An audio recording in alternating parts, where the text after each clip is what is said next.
우리가 가끔 CBS나 CTS 기독교 방송 매체를 통해서 거듭난 사람들의 간증을 들어볼 수 있습니다.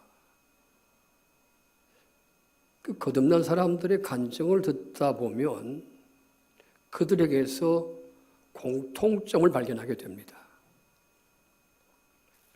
그 공통점이 뭘까요?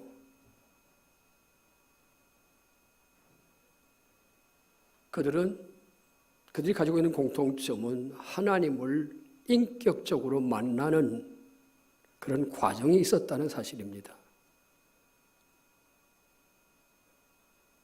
그들이 하나님을 만나게 된 동기나 과정이나 하나님을 만났을 적의 어떤 느낌이나 그들이 경험했던 것들은 또 그 결과는 사람에 따라 다를 수 있습니다.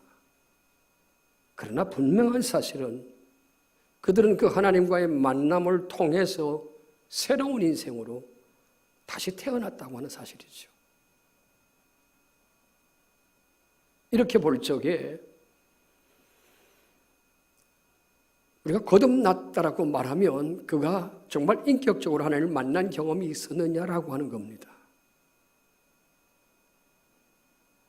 하나님을 인격적으로 만난 경험이 없다면 그의 거듭남 보장할 수 없습니다. 자, 그렇다라고 하면 왜 우리가 하나님을 인격적으로 만나야 될까요? 무엇 때문에 그분을 만나야 됩니까? 물론 제가 말씀 안 드려도 다 잘 아실 줄 압니다만은 창세기 1장을 보게 되면 하나님께서 태초에 사람을 지으실 적에 하나님의 형상대로 지으셨다고 말씀하지 않습니까? 그 하나님의 형상대로 지었다라고 할 적에 그 해석을 물론 여러 가지 의미가 있을 수 있겠는데 그 중에 하나가 뭐냐 하면 하나님의 형상대로 지음을 받았다라고 하는 것은 그 하나님과 영이신 하나님과 우리가 만날 수 있고 그분과 이야기하고 그분과 교제할 수 있는 그런 존재로 우리를 지으셨다라고 하는 거죠. 그래서 창세기 2장 3장을 읽어보게 되면 태초에 하나님의 지음을 받았던 아담 하와는 에덴 동산에서 하나님과 늘 만납니다. 그리고 함께 걷고 또 함께 많은 이야기도 나누고 이렇게 그들은 생활했습니다. 그랬던 그들이 그 후에 어떻게 달라지죠? 창세기 3장에 내려오게 되면 어느 날 사단이 아담 하와를 찾아와서 하나님께서 금하신 선악과를 다 먹도록 유혹하지요. 이런 일이 있기 전에 하나님께서는 창세기 2장에서 아담 하와에게 사전에 미리 경고했습니다. 창세기 그 말씀을 2장 17절을 보면 선악을 알게 하는 나무의 열매는 먹지 말라. 내가 먹는 날에는 반드시 죽으리라. 이런 경고가 있었음에도 불구하고 아담 하와는 그 경고를 무시하고 사단의 미혹을 받아서 선악과를 다 먹게 됐죠. 그들에게 어떤 결과가 왔습니까? 선악과를 다 먹는 동시에 그들의 영은 죽게 됐습니다. 네가 선악과를 다 먹는 날에는 반드시 죽으리라고 하는 말씀 그대로 그들의 영은 죽게 됩니다. 그러면 영이 죽었다는 얘기가 무슨 의미일까요? 영이 죽었다는 얘기는 영이신 하나님과 이제는 더 이상 교제할 수 있는 관계가 되지 못했다는 거죠. 이제 그 교제가 불능한 상태가 됐어요. 영이 죽었으니까요. 그리고 그 위에 어떤 일이 벌어집니까? 아담과 하와는 에덴 동산에서 쫓겨납니다. 그 뭘 의미합니까? 더 이상 하나님과 관계를 맺을 수 있는 길이 끊어졌다는 얘기죠. 그들은 더 이상 하나님과 만날 수도 없었고 그분과 이야기를 나누거나 그분과 교제할 수 없었습니다. 그분과 함께 살아갈 수 없었어요. 이렇게 되었습니다. 이건 아담 하와 얘기만은 아니겠죠. 아담 이후의 모든 인간은 다 그런 상태 아닙니까? 우리의 영은 죽어있는 상태고 하나님과의 관계는 끊어져 있고 하나님과 교제할 수 없는, 그분을 만날 수 없는 그런 상태에 우리 노역이 됐지 않습니까? 그런데 하나님께서는 이와 같은 사실을 안타깝게 여기시고 그분 자신이 다시 우리가 그분을 만날 수 있는 길을 열어놓으셨습니다. 그 방법이 뭡니까? 자기 아들 독생자 예수 그리스도를 세상에 보내서 우리의 모든 죄와 허물을 대신 십자가에 지시고 십자가에 죽게 하셨습니다. 그리고 부활하심으로 말미암아 이제는 다시 우리가 하나님과 만날 수 있는, 교제할 수 있는 그런 길을 열어놓으셨다는 얘기죠. 그래서 주님 자신이 요한복음 14장 6절 너무 잘 아는 구절 아닙니까? 뭐라고 말씀합니까? 내가 곧 길이다. 내가 곧 진리요 생명이니 나로 말미암지 않고는 아버지께로 나갈 수 없다. 그렇습니다. 예수님이 하나님을 만날 수 있는 길입니다. 그분을 통하지 않고는 하나님께 나아갈 수 없고 그분을 만날 수 없고 그분과 교제할 수 없어요.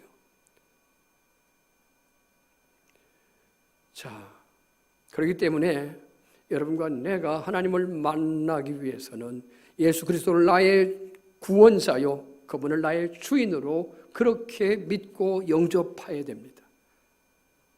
그런데 말이죠, 이게 그렇게 쉽지 않아요. 예수 그리스도를 나의 주인으로, 나의 구원자로 믿고 받아들인다라고 하는 게 말로는 쉬울 것 같지만 그게 쉽지가 않아요. 지식으로는 알아요. 지식으로는. 교회 오랫동안 다니다 보면 아니 당연히 예수님은 십자가에 나를 위해서 죽으셨고 그리고 부활하셨고 그분은 나의 주인이고 그분은 나의 구원자라는 건 머리로는 알아요. 자, 예를 들어 보겠습니다. 요한복음 20장에 가면 그 20장에서 한 사람, 20장이죠. 20장에 가면 한 사람의 예수님 제자 한 사람 발견할 수 있습니다. 그 예수님 제자 가운데 한 사람 도마를 볼 수 있는데 이 도마 어떤 사람이었습니까? 그 요한복음 20장은 예수님이 이제 십자가에 죽으셨다가 다시 부활하신 후에 일어난 사건 아닙니까? 예수님 십자가에서 죽으셨다가 부활하신 예수님께서 제자들을 찾아오셔서 제자들을 만나 주셨습니다.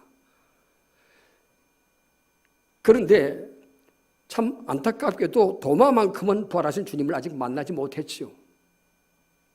다른 제자들은 주님, 부활하신 주님을 다 만났고 도마를 만났을 적에도 우리가 부활하신 주님 만났었다라고 말합니다. 그러자 도마가 뭐라고 말합니까? 말도 안 되는 소리. 어떻게 죽었던 사람이 다시 살아날 수 있겠느냐고. 믿지 못합니다. 나는 결코 믿을 수 없다고 말하죠. 그랬던 도마에게 얼마 가지 않아서 주님은 그를 찾아와 주셨지 않습니까? 그리고 그 도마가 주님을 만났습니다. 그 도마가 주님을 만났을 적에 그의 입에서 나오는 고백이 있었지 않습니까? 뭐라고 고백하죠? 창세기 요한복음 20장 28절에 보니까 그리스도는 주님은 나의 주님이요 나의 하나님이십니다. 주님을 만났을 적에 비로소 예수 그리스도를 나의 주님이라고, 나의 하나님이라고 고백합니다. 사실 그 이전에 도마 알지 않습니까? 도마는 3년 반 동안 예수님과 함께 살았던 사람 아닙니까? 그 제자였어요. 직접 주님께로부터 얼마나 많은 말씀을 듣고 배웠지 않습니까? 함께 생활했어요. 그럼에도 불구하고 믿지 못했거든요. 그런데 그때 주님과의 인격적인 만남을 경험하고 나서 그는 달라졌지 않습니까? 주님과의 그 만남을 통해서 그는 완전히 새로운 사람이 되었습니다. 그렇습니다. 우리가 신앙생활을 오랫동안 했고 교회를 오랫동안 다녔고 설교를 오랫동안 많이 듣고 배웠지만 그렇다고 해서 예수님을 나의 주님이요 나의 주인이라고 이렇게 받아들이는 게 쉽지 않아요. 아까 말씀드린 대로 머리로는 알고 있어요. 그러나 그렇게 마음으로 정말 그런 고백이 나오지 않는다는 거죠.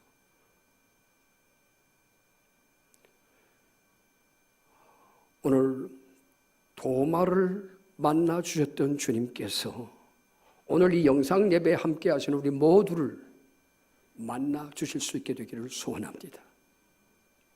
자, 그러면 더 조금 한 걸음 더 나가서 왜 우리가 하나님을 만나야 될까? 성경은 여러 곳에서 우리가 하나님을 만나야 된다는 걸 강조하고 있습니다. 제가 그 부분 몇 곳만 찾아서 여러분에게 소개하겠습니다. 우선 에레미야서 29장 12절에서 13절을 보면 너희가 내게 부르짖으며 와서 내게 기도하면 내가 너희들의 기도를 들을 것이요 너희가 온 마음으로 나를 구하면 나를 찾을 것이요 나를 만나리라. 나를 찾을 것이요 너희가 온 마음으로 나를 구하면 나를 찾을 것이요 나를 만나리라. 또 그 다음에 잠언서 8장 17절입니다. 나를 사랑하는 자들이 나의 사랑을 입으며 나를 간절히 찾는 자가 나를 만날 것이다. 그래요. 또 다른 곳에 성경 한 곳만 더 보겠습니다. 역대상 28장을 보게 되면 다윗이 자기 아들 솔로몬에게 부탁하는 말이 있어요. 이 다윗이 자기 아들 솔로몬에게 간절히 부탁하는 말이 역대상 28장 9절에 나와 있는데 이렇게 부탁합니다. 내 아들 솔로몬아, 너는 내 아버지 하나님을 알고 온전한 마음과 기쁜 뜻으로 섬길지어다. 여호와께서는 모든 마음을 감찰하사 모든 의도를 아시나니. 그 다음 말씀이 중요합니다. 네가 만일 그를 찾으면 만날 것이요 만일 내가 그를 버리면 그가 너를 영원히 버리시리라. 자, 다윗이 자기 아들 솔로몬에게 했던 말 다시 한번 제가 읽겠습니다. 네가 만일 그를 찾으면 너를 만날 것이요 만일 네가 그를 버리면 그가 너를 영원히 버리시리라. 자, 다윗이 자기 아들 솔로몬에게 이렇게 말합니다. 내가 그를 찾으면, 그를 찾는다는 말이 그래서 그가 누굴까요? 하나님이에요. 그렇죠? 네가 하나님을 찾으면 하나님께 널 만나 주실 거야. 무슨 얘기입니까? 너 하나님을 찾아야 돼, 그 말입니다. 너 하나님을 찾아야 돼. 그 다음에 또 뭐라고 합니까? 이번엔 경고합니다. 뭐라고 경고합니까?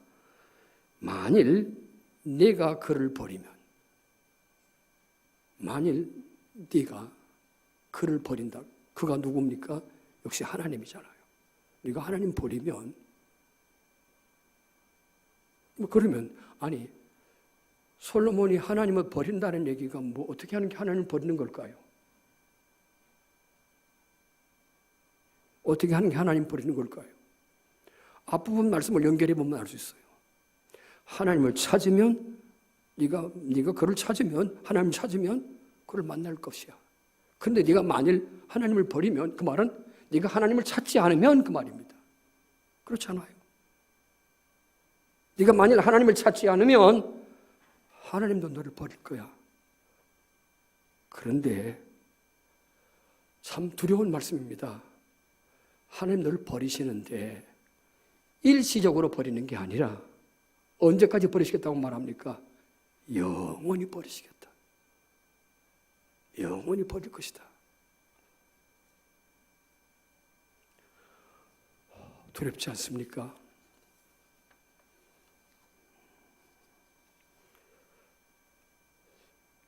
제가 목회자 입장에서 보면 오늘날 우리가 신앙생활을 하는 많은 분들이 있습니다. 그 많은 분들이 정말 하나님을 만나려고 하는 갈망이 있느냐라고 하는 거예요.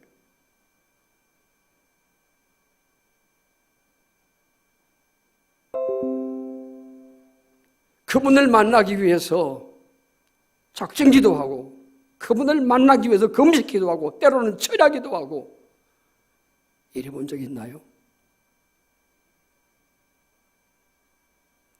내가 가진 어떤 문제를 위해서, 문제 해결을 위해서, 내 건강 혹은 자녀 문제 혹은 직장 문제, 어떤 취업 이런 문제를 위해서는 작정기도도 하고 금식기도도 하고 때로는 정말 부르짖는 기도도 하고 이렇게 하지만 정말 하나님을 만나기 위해서 얼마만큼 갈망하고 있느냐라고 하는 겁니다. 아니, 하나님을 만나려고 하는 그 갈망은 다 버리고 아예 하나님을 만나야 된다라고 하는 그 관심조차 점점 사라져가요. 정말 안타깝고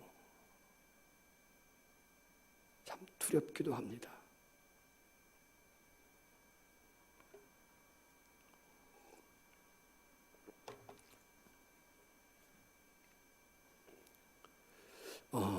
그럼에도 불구하고 요즘 신앙생활 하시는 분들이 하나님과의 만남에 대해서 잘못 생각하고 있는 부분이 있습니다. 그 잘못 생각하고 있는 부분이 어떤 부분이냐? 한 3가지를 예를 들어 보겠습니다. 첫 번째로는 예배 생활입니다. 내가 온라인 예배든 아니면 대면 예배든 간에 예배를 잘 드리고 있기 때문에 나는 지금 하나님을 만나고 있다고 생각하는 분들이 있어요. 뭔 소리야? 나는 주일마다 온라인 예배든 아니면 모여서 드리는 예배든 간에 난 예배를 잘 드리고 있기 때문에, 나는 예배를 잘 참석하고 있기 때문에 나는 지금 하나님을 만나고 있다고 생각을 하는 경우가 있습니다. 물론 그럴 수 있습니다. 우리가 사실은 예배라고 하는 것은 하나님을 만나는 통로가 될 수 있어요, 물론. 그렇죠. 그러나 우리는 꼭 기억해야 됩니다. 내가 예배를 지금 참석하고 있다고 해서 하나님을 만나고 있다라고 하는 건 착각일 수 있습니다. 내가 덮어놓고 예배만 참석하면 하나님 만나고 있는 걸까요? 사실 예배를 통해서 우리가 하나님을 만날 수 있습니다. 그건 예배라고 하는 건 하나님을 만날 수 있는 통로는 될 수 있어요. 그렇죠? 예배가. 그런데 오늘 많은 분들이 어떻게 예배 드리고 있느냐면 그냥 예배를 의무적으로 드려요. 혹은 기계적으로, 그냥 습관적으로 예배를 드리고 있습니다. 그렇게 예배를 드리는데 그 예배를 통해서 그가 하나님을 만나고 있는 걸까요? 만약에 정말로 예배를 통해서 그가 하나님을 만났다면 예배 드리기 전과 예배를 드리고 난 후에 그의 속사람이 달라질 수밖에 없는 거예요. 어떻게 예배를 통해서 하나님을 만났는데 아무런 변화가 있을 수 없죠. 아무런 변화가 없을 수 없지 않습니까? 그렇잖아요. 그 놀라운 하나님을, 그 위대하신 하나님을 내가 예배를 통해서 그분을 만났다면, 정말 그런 만남이 있었다면 내가 가만히 있을 수가 없어요. 흥분이 일어날 수밖에 없고 속사람이 달라질 수밖에 없죠. 그럼에도 불구하고 구체적인 만남이 없음에도 불구하고 내가 지금 나는 예배를 통해서 하나님을 만나고 있다고 착각일 수 있어요. 자, 성경을 한번 가보겠습니다. 이사야 시대의 하나님께서는 이사야서 1장을 읽어보게 되면 그 이스라엘 백성들이 그들이 어떻게 예배를 드리고 있는가에 대해서 말씀하고 지적하는 내용들이 있습니다. 많이 제가 교회에서 소개해드렸던 말씀이에요. 자, 제가 한번 읽어보겠습니다. 이사야서 1장 12절에서 14절입니다. 너희가 내 앞에 보이러 오니 이것을 누가 너희에게 요구하였느냐? 내 마당만 밟을 뿐이니라. 헛된 재물을 다시 가져오지 말라. 분향은 내가 가증히 여기는 바요. 월삭과 안식일과 대회로 모이는 것도 그러하니 성회와 아울러 악을 행하는 것을 내가 견디지 못하겠노라. 내 마음이 너희의 월삭과 정한 절기를 싫어하나니 그것이 내게 무거운 짐이라. 내가 지기에 곤비하였느니라. 이게 무슨 얘기입니까? 제가 조금 풀어서 설명을 하겠습니다. 그들은 여기서 보면 너희의 월삭과 정한 절기, 다시 말하면 요즘으로 말하면 주일 예배, 오전 예배, 오후 예배, 수요일 예배, 금요 철야 다 참석해요. 열심히 참석합니다. 빠짐없이. 근데 하나님께서는 뭐라고 말하냐면 내가 너희의 그런 거 싫어한다고. 그러면서 뭐라고 또 말씀하는 그 앞부분에 보면 너희가 내 앞에 보이러 오니, 그 말. 보이러 온다는 말은 무슨 말입니까? 그냥 형식으로, 그냥 때우러 오는 거예요, 예배를. 그냥 너희가 지금 내 앞에 그냥 얼굴만 그냥 보이려고 오는 거야. 날 만나려고 오는 게 아니고, 그 말입니다. 그러면서 뭐라고 또 말씀하면 내 마당만 밟을 뿐이니라. 그냥 성전 뜰만 밟고 가는 거지. 아무 의미가 없다는 거예요. 그러면서 또 헛된 재물을 다시 가져오지 말라는 거예요. 그리고 내가 그런 무거운 너희가 그와 같이 드리는 예배라고 하는 게 절기 지키고 이 모든 것들이 나한테는 오히려 무거운 짐뿐이라는 거예요. 차라리 성전 문을 닫았으면 좋겠다고. 그저 그렇게 말할 정도입니다.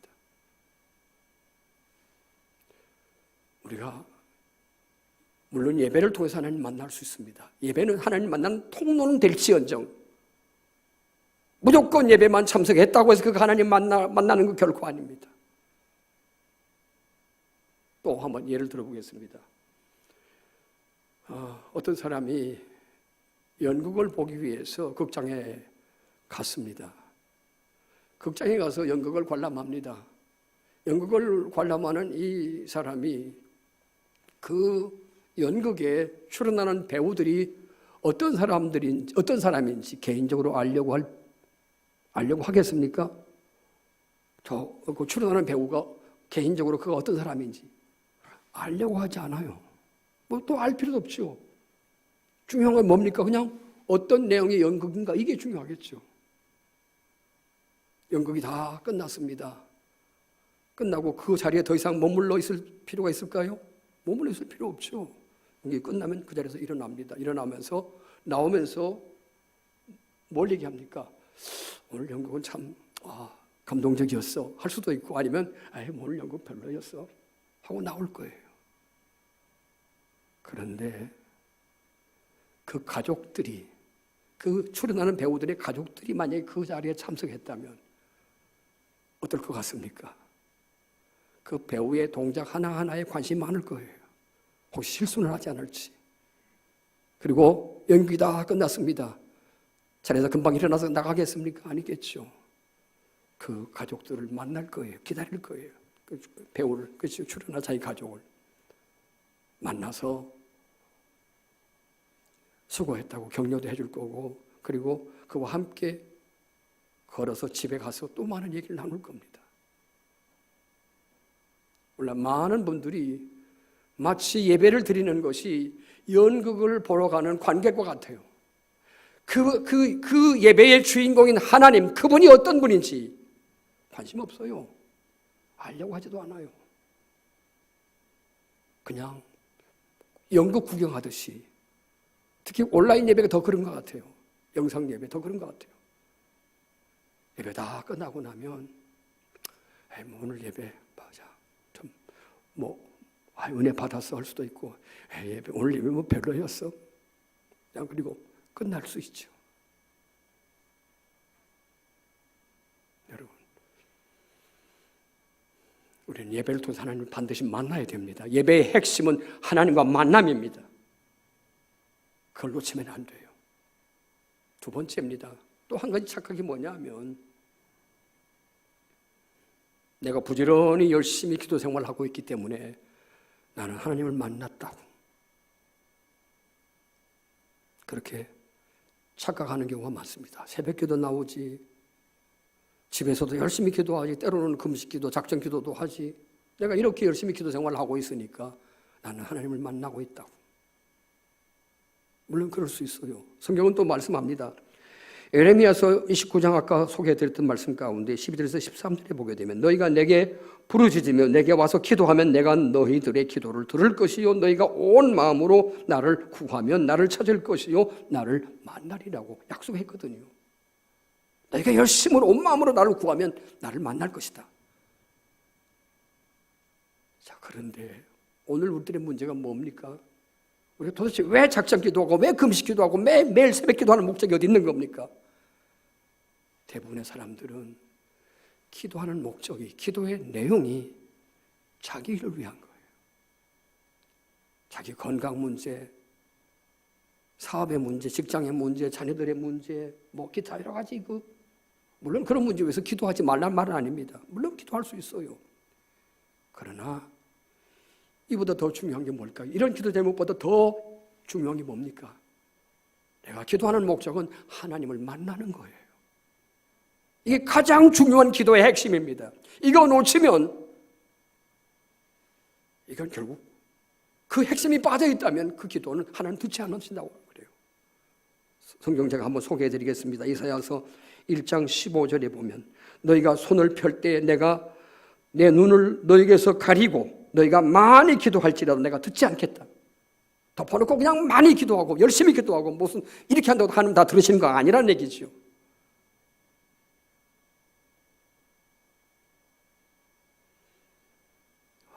우린 분명히 알아야 됩니다. 내가 열심히 기도하고 있다고 해서 내가 기도하고 있다고 해서 내가 하나님을 만났다고 볼 수 없어요. 우리가 기도하는 기도의 목적이 여러 가지 있을 수 있겠지만은 그 기도의 목적 가운데 가장 핵심은 그분을 만나는 겁니다. 그분을 만나기 위해서 기도하는 거예요. 그분을 만나기 위해서 우리는 온 마음으로 구해야 됩니다. 그분을 만나기 위해서 때로는 작정기도, 철야기도, 새벽기도 아니면 그 이상이라도 우리는 할 수 있어야 돼요. 그분을 만나려고. 또 세 번째입니다. 세 번째 착각하고 있는 게 뭐냐면 내가 열심히 성경 읽고 있고 말씀도 묵상하고 큐티도 하고 있고 그러니까 나는 지금 하나님을 만나고 있다고. 거듭 말씀드리지만 물론 그럴 수 있어요. 말씀을 부지런히 읽고 말씀을 듣고 그 말씀을 묵상하는 그 과정들이 하나님을 만나는 데 있어서 통로가 될 수도 있고 수단이 되고 도구가 될 수도 있습니다. 그런데 또 중요한 건 뭡니까? 그럼 도대체 왜 우리가 성경을 읽고 있고 왜 우리가 성경 말씀을 묵상하고 큐티를 하고 있느냐 하는 겁니다. 목적이 어디 있느냐고 하는 거죠. 말씀을 읽고 묵상하면서 내가 더 많은 걸 배우고 더 알고 깨닫고 때로는 그 말씀을 통해서 묵상을 통해서 내가 은혜 받고 이게 목적입니까? 이게 목적일까요? 물론 뭐 그럴 수 있어요. 그러나 그보다 더 중요한 목적을 그 핵심을 놓치면 안 되겠죠. 말씀을 통해서 묵상을 통해서 큐티를 통해서 내가 하나님을 만나야 되는 겁니다.